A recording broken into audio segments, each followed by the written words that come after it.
বিশ্বগুরু হিসেবে যদি কাউকে সম্মান দিতে হয়, তো আমার মনে হয় সেটা এই 56 ইঞ্চিকে না দিয়ে ইরানের সুপ্রিম লিডার আয়াতুল্লাহ খামেনিকে দেওয়া ভালো।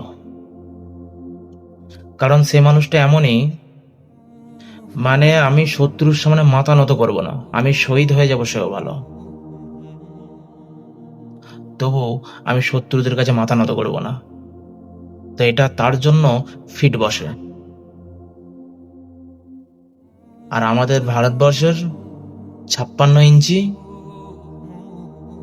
ট্রাম্প শুধু একবার ফোন করে বলে দেবে তোকে আমার এই কাজটা করে দিতেই হবে,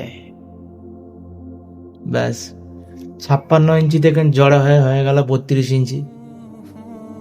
তা নেতা যেমন, কর্মী তেমন হবে, লিডার যেমন, দেশের মানুষ তেমন হবে। এটা জানিস তো? দেশের লিডার যদি ভালো হয়, তা দেশের সাধারণ মানুষও লিডারকে ভালোবাসবে। কোনো আর্মি, কোনো সিকিউরিটি, কোনো কিছুই লাগবে না, দেশের মানুষ তার জন্য সিকিউরিটি থাকবে। কিন্তু আমাদের দেশের সরকার তো নিজে একটা খুনি। গুজরাট দাঙ্গা নিজে করিয়েছে, দিল্লি দাঙ্গা নিজে করিয়েছে, তা তাকে তো সিকিউরিটি নিয়ে ঘুরতেই হবে বাবু।